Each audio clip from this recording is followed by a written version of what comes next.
Nice to be here, nice to see you all this morning. Wendy, I haven't been cold for 2 years, so I'm really enjoying it. Thank you for the invitation this morning from Steve and Wendy. I'm sorry to learn that it's as a result of Steve's sisters being particularly ill. So I just trust that we're all continuing to pray for her as well. Listen, I am going to show you the slideshow, and I know that most of you have seen it, but for the purposes of my message this morning, I wanted to quickly just set the context of what I'm speaking about, and there may be some people here that have not seen the slides before. I did want to put some new ones in, but unfortunately my husband's the photographer. He is still away with his computer and everything, so I've tried to just add a few new slides to make it a little bit more interesting for those that have not seen it. This is me and the lovely Phil. Keep going, who you know. This is my wonderful family with my soon-to-be new addition, Stephanie, on the right-hand end. So these are the people that while I've been away, I have missed the most. I have missed them terribly. My default position while I was away, my default position was my family. And I sometimes wish that I could have moved on from that and not missed them so much, so I could have invested more, been not so lonely. But these are the people that I adore. Next slide. Phil and I have spent the last year and a half, we've been 2 years in Indonesia. The last year and a half we have been missionaries in Northern Sulawesi at a little refugee village called Karpet Kanaan. Keep going. It is right up here, 1 degree above the equator. We were there where the arrow is, in the tiny little slow down. Tiny little neck of land that is at the very north of Sulawesi there. And we have been working with refugees from the tiny little island of Lata, next slide, which is in the part of the North Maluku Islands. Next slide. In the year, on February the 5th, 2000, this little tiny Christian community were invaded by 6,000 jihadists, forced them into Islam, beheaded the pastor, 70 members of the church on the day of the invasion, burnt the churches, burnt the homes, forced everybody into Islamic clothing, gave them Islamic names, circumcised everybody, male and female. And the people lived in captivity for 2 years. Next slide.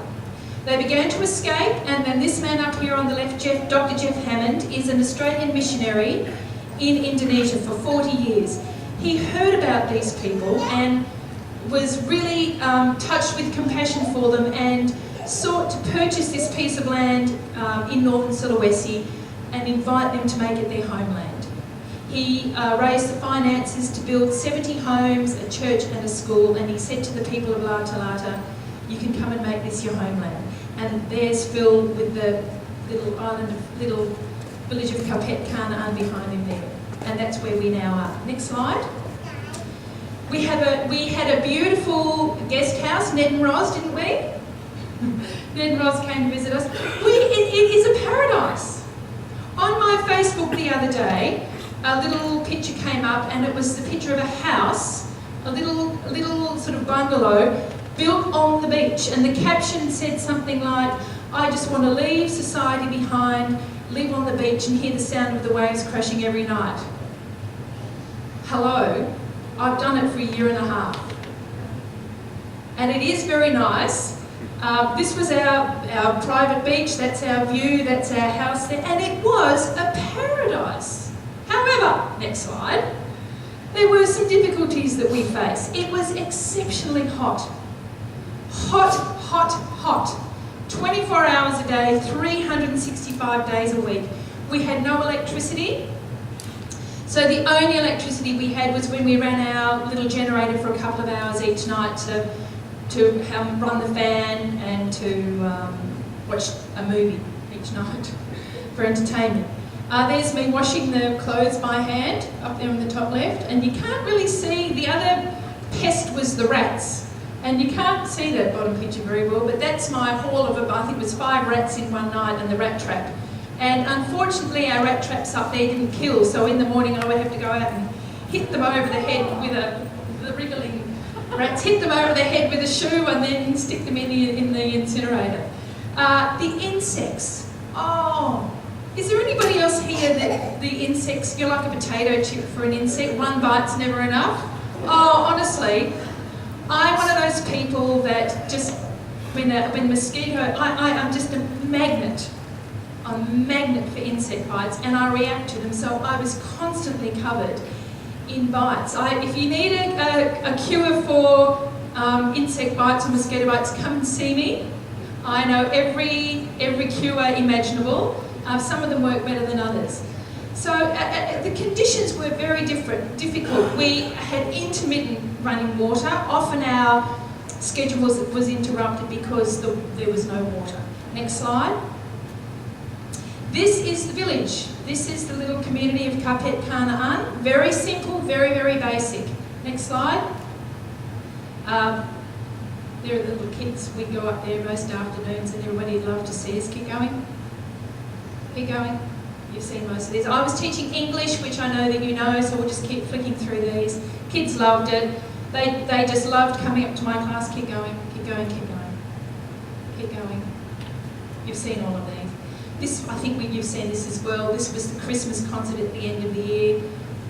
These kids love to sing. They just love to sing. Keep going. Girls Club, I taught them to use a knife and fork, and just as I went back a few weeks ago, I taught them gave them oral hygiene instruction. The tooth decay up there is epidemic. Terrible. They know about brushing their teeth, but they don't know about sugar and diet can affect your teeth. So it's a huge problem. So we'll keep going, keep going. Vitamins, because of the generosity of many of you, we were able to provide vitamins daily for the children at the school. Keep going. You all know the electricity story, true? God used our influence in Northern Sulawesi to bring electricity. So the electricity company installed about 10 kilometres of cable and brought it to the community. Unfortunately, it did not include the guest house where we were living, so we're still in the dark. Keep going.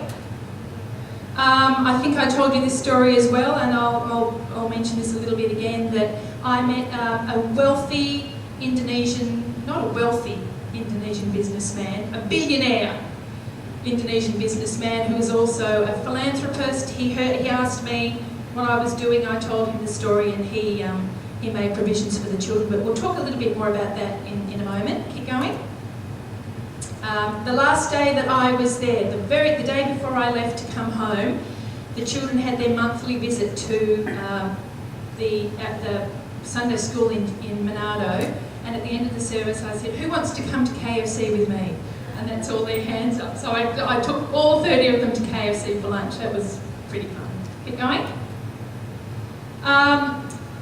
Again, your generosity, we were able to pave some of the streets. So that's all the streets are in that condition.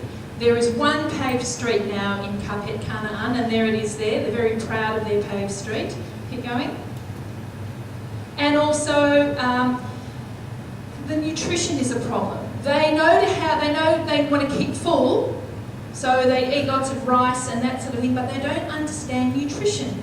And as a result, there is a lot of sickness and disease. You know, I've never seen such enormous boils on children. Enormous boils, the size of tennis balls.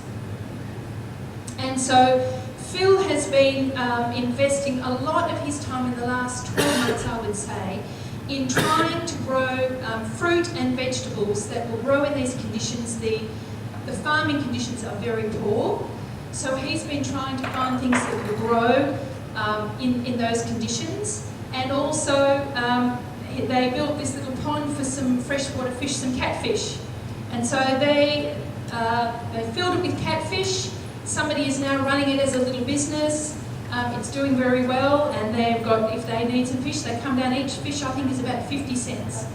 So if they can get 50 cents for each fish, that will give them enough to have some profit and then buy the next crop of fishlings to put in, because they don't reproduce in there. And also there is a mobile chicken coop is being, somebody's starting that up as a little business. Selling the fruit and vegetables will be a little business. So these are all the things that we've been investing in and trying to help this community do better. Is that 24? Is that the last one? Okay. So that's just a quick recap of what we've been doing. And as I said, I know that most of you know most of that. However, it's over. It came to a very sudden end for me. I, technically speaking, am still supposed to be there. But when I went back at the end of, in April, I was planning to be there for another 8 weeks. And when I got back, all the things that I had marvelled that I was able to withstand, like the heat, the insects, the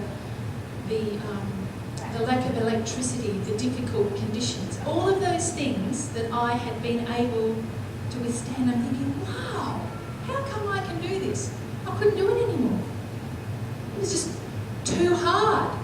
I couldn't do it, and there were, I was there for 3 weeks, and the schedule, the teaching school schedule was just constantly interrupted. I did not do one proper week of teaching in the first 3 weeks that I was there. Constant interruptions to the schedule. After about week 3, we learned, oh no, school's finishing a month earlier than we thought. So I thought, you know what? I think God's saying I can go home.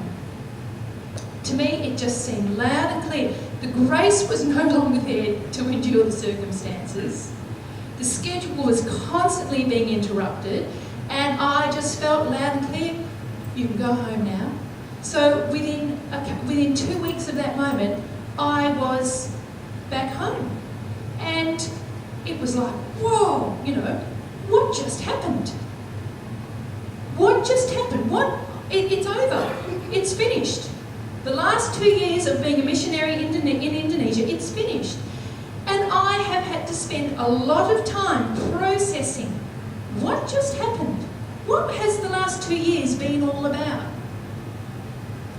And did I enjoy it? I'm still trying. Still haven't fully got the answer to that yet. Was it a good time? Was it a bad time? What was it all about?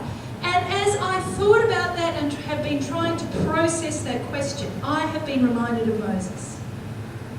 If you'd like to turn in your Bibles to Hebrews chapter 11, verses 24 to 26. It says this.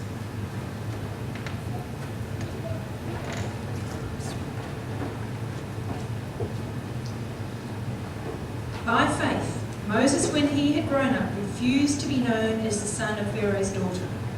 He chose to be mistreated along with the people of God rather than to enjoy the fleeting pleasures of sin. He regarded disgrace for the sake of Christ as of greater value than the treasures of Egypt, because he was looking ahead to his reward. By faith he left Egypt, not fearing the king's anger. He persevered because he saw him who is invisible. By faith he kept the Passover and the application of blood so that the destroyer of the firstborn might. Right. To do God's will, Moses had to leave the comfort zone. To fulfill the assignment that God gave him, he had to be willing to give up 2 things: comfort and security. Who likes the comfort zone? The rest of you will need to ask God to forgive you for lying after the service, I think. I love the comfort zone. I love it. I have always said challenges are overrated. When I was a kid, people would say, oh, I love a challenge, love a challenge. I hate challenges. I hate challenges. I love the comfort zone. I like an easy life. I just want things to flow smoothly, and I want to be in control. I want to know what's happening, and I want to know where I'm going. I'm probably the only one here that's anything like that. But do you know the comfort zone or ease is a greater threat to our progress than difficulty? And after living in a palace, Moses spent the next 40 years in the desert looking after sheep. God took Moses out of the comfort zone and out of the palace and into the desert. Well, God took me out of my comfort zone. I have a beautiful home here in Perth, absolutely beautiful home. And he put me from there into the jungle, 1 degree above the equator, on a tiny little neck of land that's out in the middle of nowhere. When this whole idea was first flagged of moving there, I said, oh, where is it on the map? I looked on the map and I said, I am not going there. But if you're, I'm sure nobody's taking notes, but just in case you are, I'll just jot down, never say never. Because I can guarantee you, if you say never, you will be tested on that. That's usually the very thing that we end up doing. I had to completely leave modern living. I love home decorating. This afternoon, I've been looking forward all week to going to Carol's place and helping her decorate her house. It's the thing I love. I love it. It's my favourite thing. I didn't even really have a proper house. I didn't have my own furniture. I love fashion. I love clothes. I love going shopping. I love looking nice. I probably haven't looked nice unless I've been up there for 2 years. Because it's too hot to look nice. I've had my hair in a headband, no makeup, nothing. Ladies, you will understand this, but I have felt like I had to sacrifice my appearance, my looks. I am way too young to be this grey. But what's the point in having dyed hair when you're living up in the jungle? And for me, that was a huge sacrifice. That was leaving my comfort zone. My nails. I've had acrylic nails for as long as I can remember. I had to leave them behind. Now, laugh with me. I know it's funny, but for a girl, are these things important? They're important things. And I had to leave my comfort zone behind. As I said, my kids. My kids are all adults. But I didn't want to. If they want to leave home, fine, but I'm leaving them. And that hurts. But my boys was still living at home. I may have told you this story. Please forgive me if I have. Terry had left home, Amanda had left home, but one of my sons was still living at home. He was 21, he's 6'4", he's a police officer, and I said, oh, Lincoln, I feel like I'm abandoning you. I did. He said, Mum, you don't need to feel like that. But you know what? For us women, this is what it feels like. If he was leaving home, then you know you've got to let them go. But when I'm the one walking out, whoa, it was hard. It was hard. We've got 2 dogs. I don't like anybody else's dogs, but I love my own. And it's hard to leave these things behind. And as I said, I had no friends for a whole 1 year. I had no friends. I left behind my language. I remember going to an English-speaking service in Jakarta, and they were singing songs in English and the announcements in English. They were Indonesian people. But I sat there and cried because I was hearing my own language. Our language is such a personal and close thing. And when you leave that and nobody understands you, you can't make yourself understood, you've got no idea what anybody else is saying. That is out of the comfort zone. I am tall, I am white, I have got silver hair. In Manado, where we were living, there's hardly any white people, and everybody was like, wow, all the time. This is leaving the comfort zone. I felt like I gave up everything. I probably didn't, but I felt like it. I felt like I was giving up everything. I was way out of my comfort zone, but God had a job for me to do in a location that was outside my comfort zone. So I stepped out in faith. And guess what happened when I stepped out in faith? God came to me. The amount of times we would be there at night watching our TV or whatever, and the insects were just all over the screen, and we're sucking them off. And one night I decided to just get the fly spray out, sprayed the fly spray, and I felt them all just dropping down on the bed. I'm thinking, how come I'm okay with this? How screaming, raving lunatic.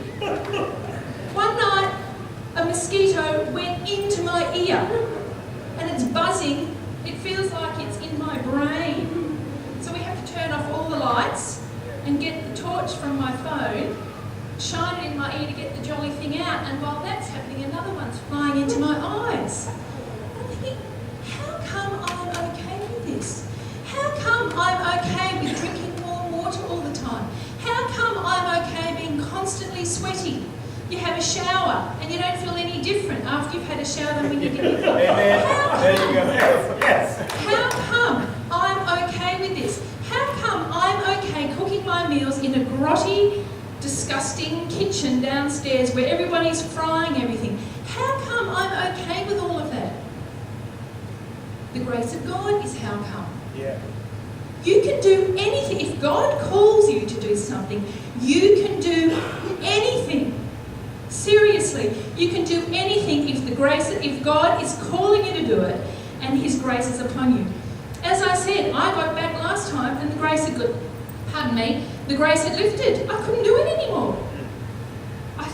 It was as if there was not even enough oxygen in the air. I was like, I can't breathe. The grace had lifted. If God calls you to do something, step out because the grace will be there. The problem is when we step out into something and it's not actually God calling us to do it. Yeah. But that's between you and God. Nobody can tell you that. It's good to have counsellors, it's good to get advice, but that's between you and God. Yeah. God's plan for life will bless and reward you, but never assume it will be easy. Rats. Security.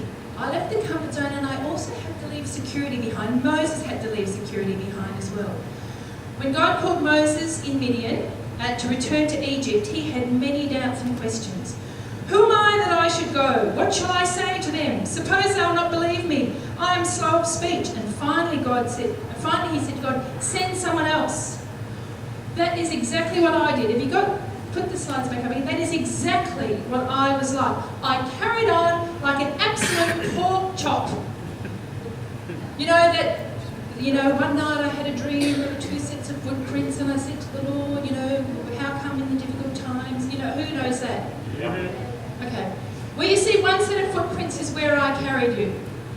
That long groove is where I dragged you kicking and screaming. Yeah. Hello, that was me. I went kicking and screaming. And I spent a lot of time kicking and screaming while I was there.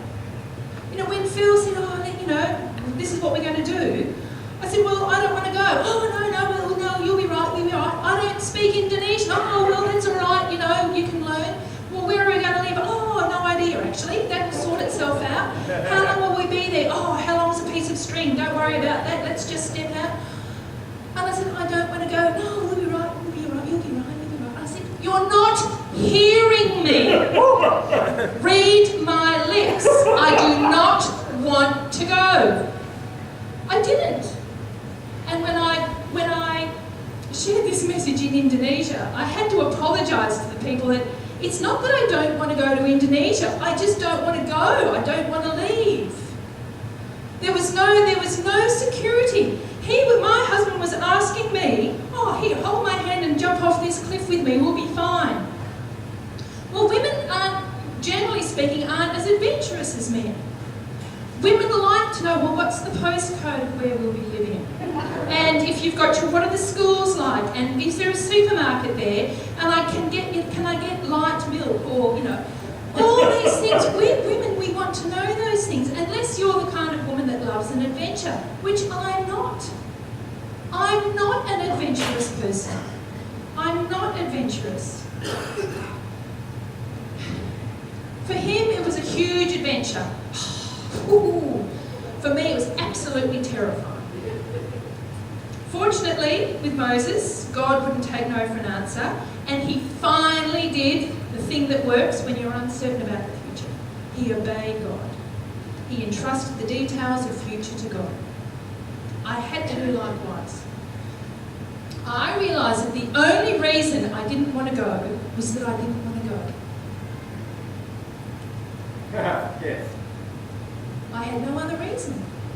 I didn't have I wasn't in great demand. I was between jobs. I had just resigned as the children's pastor. Before I knew this was coming up, I had resigned my job at the church thinking I'll get back into teaching, so I didn't have any work commitments.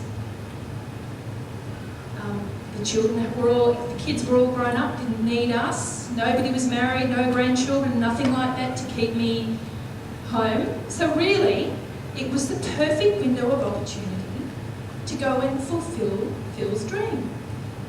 And I thought, if I'm half a decent wife, I will do that. And I did. And I did. But I had to trust God that I'd be okay. I had to entrust the details of my future into his hands. Well, just as Moses agreed to answer God's call and leave his comfort zone and return to Egypt, the children of Israel were delivered from slavery, and Moses' name became a household word. I'm not a household word in Canaan, but I know that me going there absolutely blessed those people. I went to teach English. I didn't do a very good job of teaching English. Thank you. I am profoundly disappointed, actually, at their level of progress. But I know that me being there blessed this community that have suffered so much. They were only 15 years ago invaded by 6,000. They were a quiet little community, fishing and farming and just having a lovely time. Invaded by 6,000 terrorists. And their life was turned upside down. They were forced to come and live in the modern world, forced to come and live in the 21st century. And they have nothing up there. And I know that me being there was an absolute blessing to them. I've told you about meeting the billionaire in Manado. I've told you that story, haven't I? Yes. Yes. So, can we have the next slide? The result of meeting James Riardi and him inviting the children every month up to Manado to swim in the pool and go to Sunday school, he also said, I want your 5 top students tested for a scholarship to come to my school. He has a whole string of schools in Indonesia. They are the top educational facility in the country. Primary school, high school, universities. It's the top education in the country. He said, I want the top 5 students tested for a scholarship. Well, these 2 little kids, that's Alicia and Michael, next month will be starting school at his school in Manado. They got their scholarships. Hallelujah. These 2 now, these are the top 2 students, but they probably failed the scholarship test, but he looks at the whole application, their need, everything about them. They will be getting extra tuition to help them, but these 2 children may very well be the first 2 that will go to university, because James Riardi has scholarships for underprivileged children to school and on to university to study nursing or teaching. So there's every chance that these 2 can go all the way and then come back to their community and give their community what it is that they need. And to me, these 2 here are probably the thing that I am most proud about of my time that I've spent there in Northern Sulawesi. Not English. They can say, good morning, Mrs. East, how are you? I am well, thank you.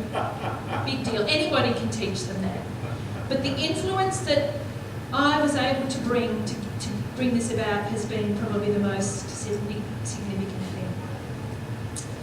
Real growth begins once you leave your comfort zone. Phil and I we'd been married 28 years before we left. Last month we celebrated in April actually, 30 years of marriage.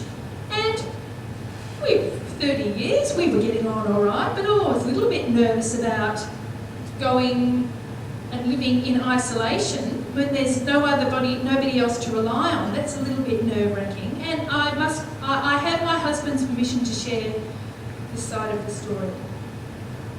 Living in isolation with nobody else puts a lot of pressure on your marriage. Yeah. There is nobody else, no one else. It's Phil and me. And Phil, it was hard for both of us. It was a difficult situation for both of us. And Phil's coping mechanism is, right, this is tough, knuckle down, head down, let's get the job done. When I'm in a difficult situation, my coping mechanism is, help, help, somebody help me, this is hard, this is hard. Mutually exclusive coping mechanisms. And that puts a lot of pressure. He's thinking, I wish you would shut up. I wish you would just, this is difficult for me, I wish you would keep quiet. And I'm, Phil, help me, help me, help me. And it was very, very difficult.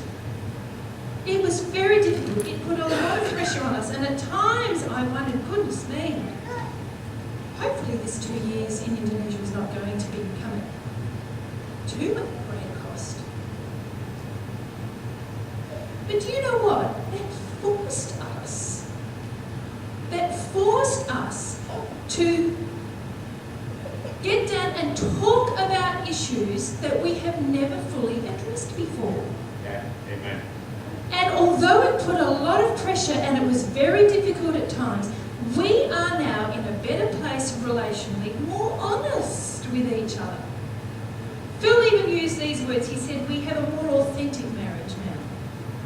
Rather than looking like, oh, you know, we actually acknowledge that there are weaknesses there. We need to protect those weaknesses and we need to talk about those weaknesses.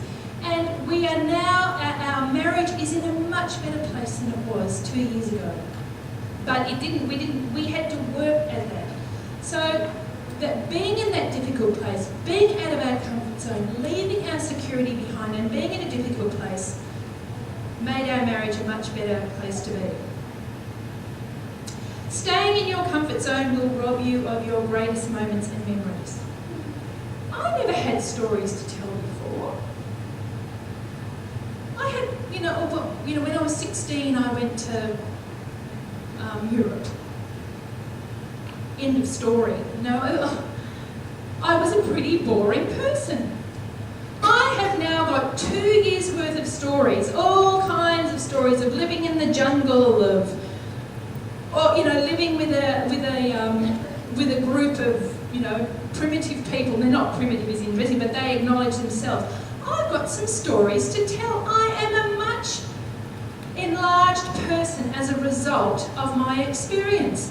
I like who I have become as a result of these 2 years. I'm bigger in my thinking, in my heart towards people, and I've come back with a greater sense of urgency for what I want to see happen here in my own country. I love what God's done. I've done things now that none of my friends would even dream of doing. And I like that. I like that. Do you know, our life stories are written in risks. Yes. Those you took and those you avoided. Yes. I had been such a safe person. I was so safe. Such a safe person. But now I've taken some risks. So they've been difficult, but I like what God's done in my life because of it. 20 years from now, you'll be more disappointed about the risks you didn't take. Amen. Than the ones that you did. But woe unto me if in 20 years' time I'm still talking about the 2 years, the risks I took back in 2014 to 2016. It's not the end of the story for me. Yes. If this is my only story, then what a loser. Seriously, God has a purpose and a plan for all of us until we take our last breath and we leave this planet. My challenge now is to find out, okay, God, what's next? What's next? What's the next challenge I need to take on? And taking challenges and leaving the comfort zone does not necessarily mean you've got to go and live in, Timbuktu. The comfort zone, friendships. Step out of your friendship comfort zone. Financially, step out of your financial comfort zone. Be more generous to someone. Yes. I'm not necessarily saying put more money in the offering basket, but be generous to people. Yeah. Take some risks with your finances. In generosity, I don't mean stock market or whatever, but I'm sure you understand what I'm getting at. Relationally, step out of your comfort zone. Take some risks. Whatever your comfort zone is, whatever is your area where you say, no, don't come any closer, step out of it, break it down, step out. If you get an opportunity to go and live overseas, we'll take it. But that doesn't have to be where the purpose of God is. The purpose of God is where you are. And I have come back with a determination. In my own church, I have come back with a determination to see more community happening in my church. And I don't know why the 2 years away has made me feel that, but it's like, right, I'm going to take some risks. I'm going to start organising some things. I'm going to start doing some things. This is what I feel that God's calling me to here now.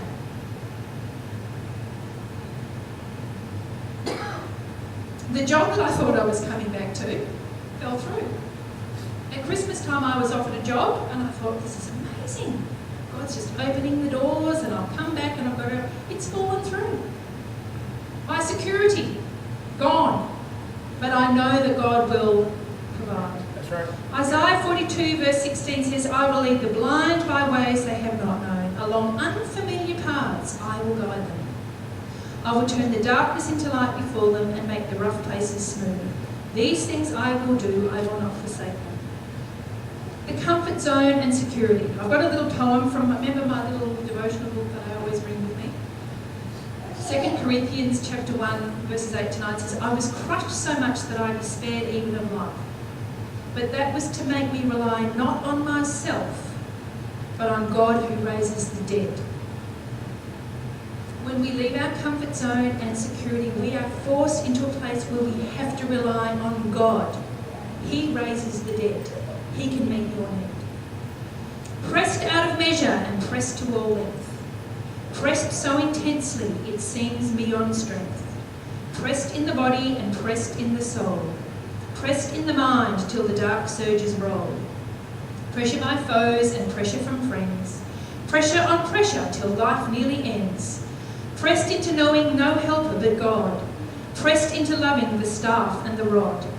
Pressed into liberty where nothing clings. Pressed in faith for impossible things. Pressed into living a life in the Lord. Pressed into living a Christ life outpoured. Don't let comfort and security rob you of what God wants to do in your life. Amen? Amen. Shall we close our eyes? Could the worship team just come up and play something gentle and nice to you?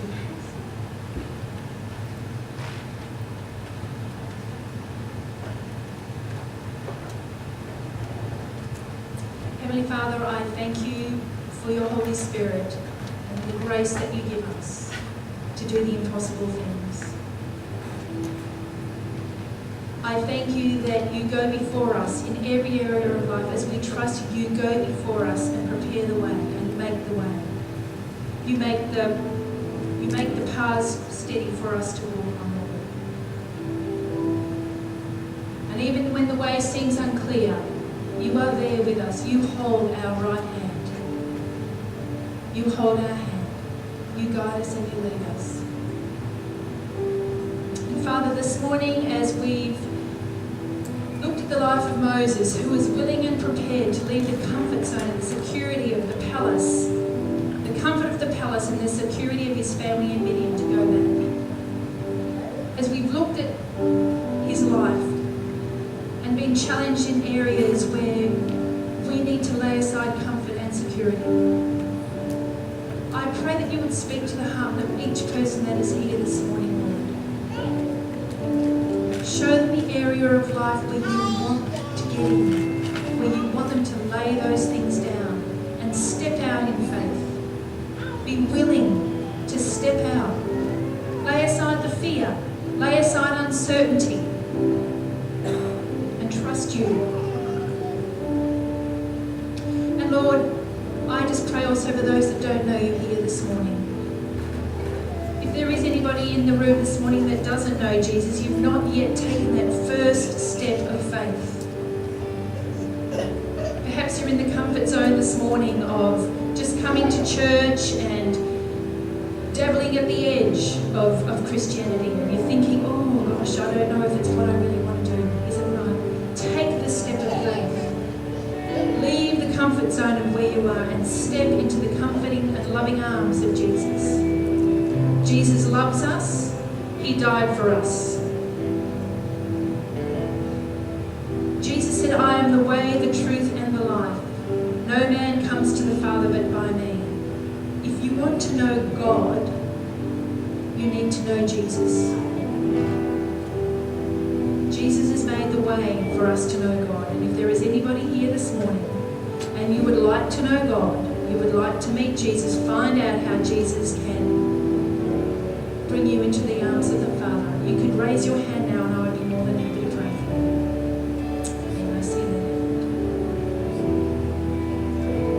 that. Is there anybody else this morning? You'd like to know God. You've heard about God, you know about God, but you don't know Him. We need to know Jesus. If we want to know God, we need to know Jesus. Is there anybody else? Let's raise your hand this morning. Young lady, can I ask you to do one more thing? Would you like to stand up and come down and meet me? That's leaving your comfort zone. It's leaving the comfort zone, that's leaving security. Is there somebody that can come and pray with us, young lady?